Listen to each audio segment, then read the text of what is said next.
Philippine Loop Mini Edition. So balik lang tayo rito, pabalik doon kanina. Tapos pa Visayas naman tayo.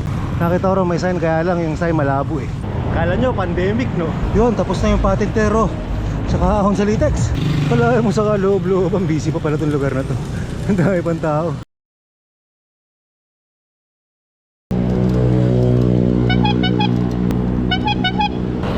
Yun o, kumusta mga kapot-pot? Kala nyo pandemic no? Pandemic intro. Gabi na naman tayo nakalabas, magdidilim na. Siguro mag-alas 6 na. Habol na naman. Busy tayo kanina ang umaga, pumunta tayo sa pag-bike sa Pampanga. Tapos ngayon tayo nakabalik. Pero pinilit na pa rin natin mag-ride kahit gabi na, dahil nga New Year's resolution natin, bawal tamad mag-bike. Kaya tira pa rin tayo. At meron ako natutunan ng bagong ruta. Ito sa isang kapot-pot natin na bumisita sa mag-bike shop, Philippine Loop Mini Edition. Yung gagawin natin ngayon, dadaan tayo ng Luzon Avenue, Visayas Avenue, tsaka Mindanao Avenue. Yan ang ating mini Philippine Loop.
Yun, tapos na yung Patintero saka Ahon sa Litex.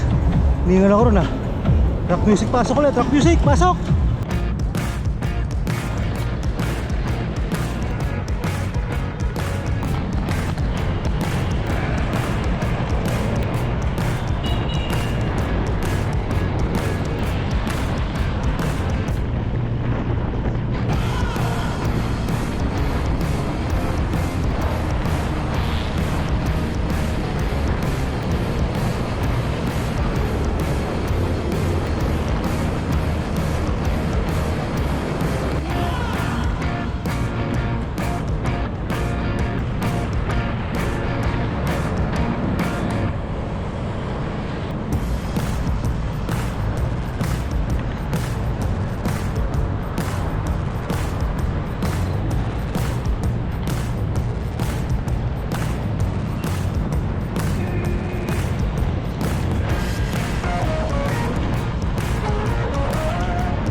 Ayan, Luzon Avenue. Hindi lang natin alam kung gaano kahaba itong Luzon Avenue na to eh.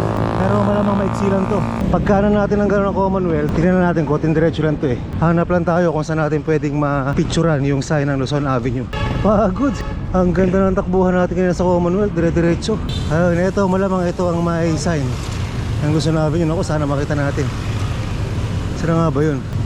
Wala. Tama, ito nga, Luzon Avenue nga ito.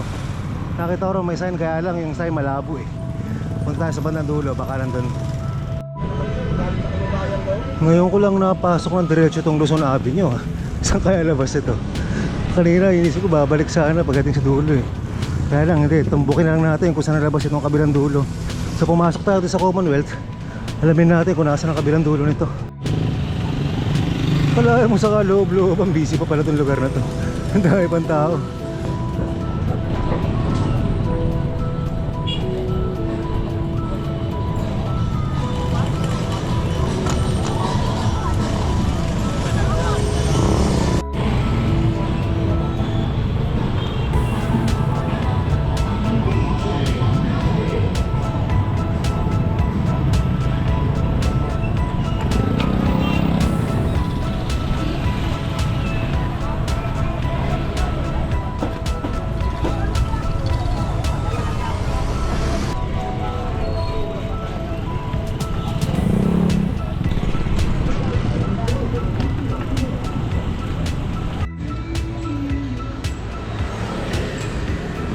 Akalain mo yun, nasa Quezon City lang ako. Hindi ko akalain gagamit ako ng Google Maps.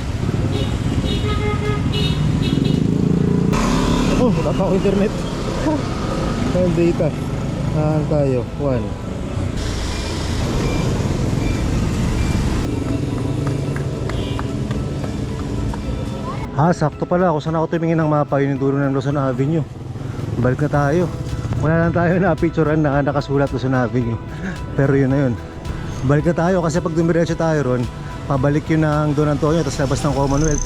So balik lang tayo rito, pabalik doon kanina. Tapos pa Visayas naman tayo. Grabe sa Luzon Avenue, daming sasakyan, daming tao, saka masikip, kalsada. Ang hirap magbike dito. Yun, makakalabas na tayo ng Luzon Avenue. Next natin, syempre, Visayas naman. After ng Luzon, lumabas tayo ng Congressional Avenue Extension. Tapos dito, dire-diretsuin natin to. Makikita natin dito yung Visayas Avenue. Doon tayo papasok. Actually, kanina pagkagaling sa Luzon, pwede sana tayo lumabas ng Commonwealth. Tapos, tutumbukin natin yung circle. Tapos doon tayo papasok ng Visayas. Kaya lang pagka ganon, magdadalawang ikot tayo. Mas maganda rito sa loob tayo magsisimula ng Visayas Avenue. Tapos punta tayong circle. Tapos pabalik ulit kung saan tayo pumasok. Tapos ang kasunod naman, Mindanao Avenue. Approaching Tandang Sora Avenue. Etong matraffic na to, pakanan, Tandang Sora Avenue yan. Yung kaliwang side, Tandang Sora Avenue pa rin, yung diretso ng Commonwealth Avenue. Ito tayo, papuntang Visayas. Shoutout nga pala kay Master Sunny.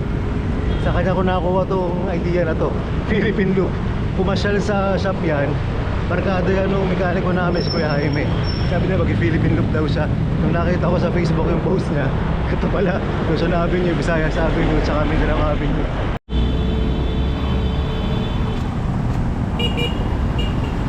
Ayan na, Visayas Avenue na tayo. Dalawang side to eh. Isang side ng patumbok ng Tandang Sora Avenue, saka isang side ng patumbok ng Circle. Dito muna tayo sa Tandang Sora Avenue. Ito yung maiksing part eh. Uy! May bat cave dito ah. Ito yung paboritong puntahan nila, ano mga kaibigan ko, nila banda rito. Uy, may shawarma nila. Banda rito, paborito puntahan nila. Ayun, ito. Shout out. Ayun, sobrang iksi lang ng part na to ng Visayas kung may palengke. Tapos ikot na tayo, tutumbukin naman natin yung kabilang side, yung papuntang Circle. Ito, Tandang Sora Avenue ulit to eh. Pag kumaliwa tayo dyan, papuntang Mindanao Avenue na yan. Papuntang sarap mag-bike shop, pero mamaya pa tayo doon. Ito muna tayo, kabilang side ng Visayas Avenue. Ayun, nakabalik tayo yung Congressional. Diretso tayo, pag kumanan tayo, Mindanao Avenue rin yan. Paikot-ikot lang to eh.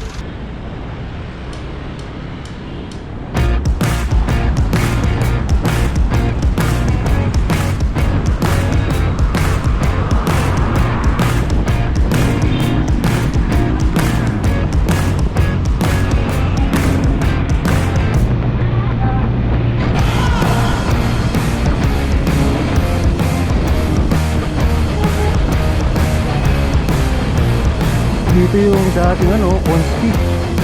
Wala na, sayang yun. Isa sa mga magandang hangout place yun eh. Dito, dating Conspiracy Bar.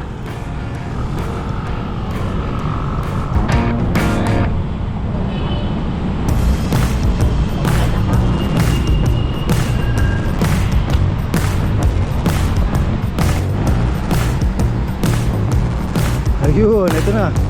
Dulo na tayo ng Visayas Avenue. Circle, Quezon City Circle. Bali, ikot na lang tayo, U-turn na lang tayo para ma-loop natin yung Visayas Avenue.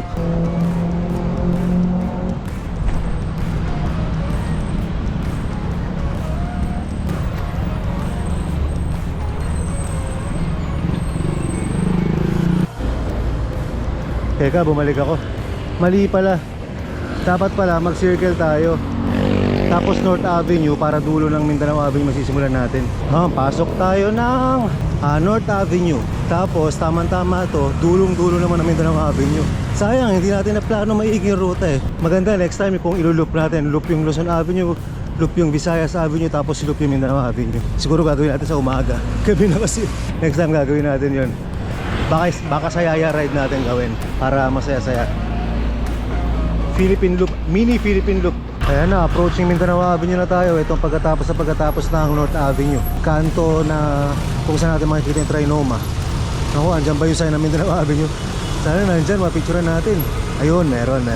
Ayun, kitang kita, walang daya. Picture muna tayo dyan. Ayun na, Mindanao Avenue. Ayun na, Mindanao Avenue na. Ito, dire-diretso lang to. Siyempre, yung mga hindi pa nakakaalam, ito yung tumbok ng Sarap Mag-Bike Shop dyan sa may tapat ng Starbucks. Dito, relax na tayo rito. Pagpasok na ganyan ng Mindanao Avenue, ang unang part nito halos palusong to eh. Itong patag na to, tapos palusong papunta ron sa may Congressional. Tapos may ahon, rolling hills papuntang Sarap Mag-Bike Shop, dalawang ahon yun. Pero banayad lang, may buwelo rin, kaya hindi ka masyado mapagod. Tapos pag dire-diretso mo yan, ano yan eh, may labas yan ng NLEX. Pag kumaliwa ka kasi Valenzuela tumbok nito. Ang mga tutumbukin nito, General Luis, tapos yung NLEX at saka Valenzuela. Ito naman nakikita natin sa kanan na to, ano to, subway station to. Ang alam ko, ito yata yung papuntang airport eh.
Ayun, sa Sarap Mag-Bike Shop na tayo. Number 44, Mindanao Avenue, Barangay Sora, Quezon City. Yun, so far nakaka 25 kilometers na tayo. Hanggang makauwi ako plus 5 kilometers, ang bali 30 kilometers. Not bad. Pwede na rin kaysa wala. Actually dapat kanina, long ride dapat to kanina ng umaga. Pampanga dapat ang punta ko sa Sarap Mag-Bike Shop, Pampanga. Kaya lang umulan. Kaya hindi natuloy yung long ride natin. Long ride sana yun, mga 100 plus kilometers. Balik, next time na lang. Grabe, Mindanao Avenue, walang akupas-kupas. Lalo pa gantong oras, nako. Traffic sigurado. Uy, grabe traffic. Buti na nakabisikleta tayo. Kung nakasasakyan ka niya, mahina ang kalahating oras mo bago ka makarating ng Novaliches Bayan. Ayan na, Pakirino Highway na tayo. Actually, itong Mindanao Avenue, ang dulo nito, doon pa sa baba sa may Valenzuela, kaya lang mga gantong oras baka maraming truck doon, mahirapan lang tayo. Kaya kakaroon na tayo dito sa Quirino Highway. Next time na lang natin susubukan. Pag Sunday morning, maluwag tong Mindanao Avenue eh. Papakita natin to ng ano, yung Philippine Loop natin ng umaga. Natapat ng rush hour. Pinilit lang natin may singit. Ito nga pala mga kapotpot, kaya nagsisipag tayo mag-ride ng mag-ride. Ang goal natin, bukod sa makarami ng kilometrahe, maka 1 million subs ngayong taon sa YouTube natin. Ayun na, nakalabas na tayo ng Mindanao Avenue. Dito na matatapos ang vlog natin. Pero bago matapos ang vlog natin mga kapot-pots, yun nga pala, ang plano natin ngayong taon, makarami ng kilometers at bukod sa makarami ng kilometers, makarami rin subscribers. Ang goal natin for 2024, 1 million subs. Kaya mga kapot-pot, mga hindi pa nakaka-subscribe, check nyo yung subscribe button nyo. Kung di pa nakaklik yan, click nyo na. Tulungan nyo akong maka-reach ng 1 million subscribers ngayong taon. Kaya tayo nagsisipag mag-ride. At mas lalo pa natin sisipagan mag-ride. Mag-ride tayo na mag-ride. Yung mga susunod na vlog natin, gagawin ulit natin yung mga long ride na ginagawa natin dati. Yung mga bago dito sa channel natin, panoorin nyo, ang dami natin mga epic rides dito.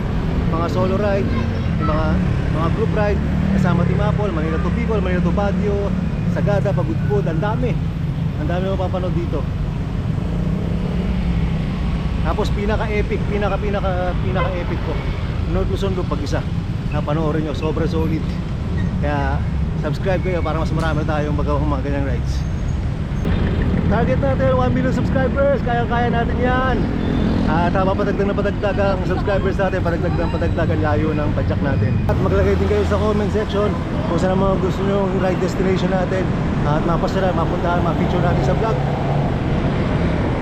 At try natin puntahan yan. So hanggang dito na lang ang vlog natin. Let's go! 1 million subscribers! Let's go! Kaya natin yan! Kaya natin yan! Huwag kakalimutan mo lang kasabihan ng mga stila. Mag-comment, mag-like at mag-subscribe. Swertehin! Hindi mag-skip na as. Mas lalong swertehin! Hanggang sa muli! Subscribe na! Salamat!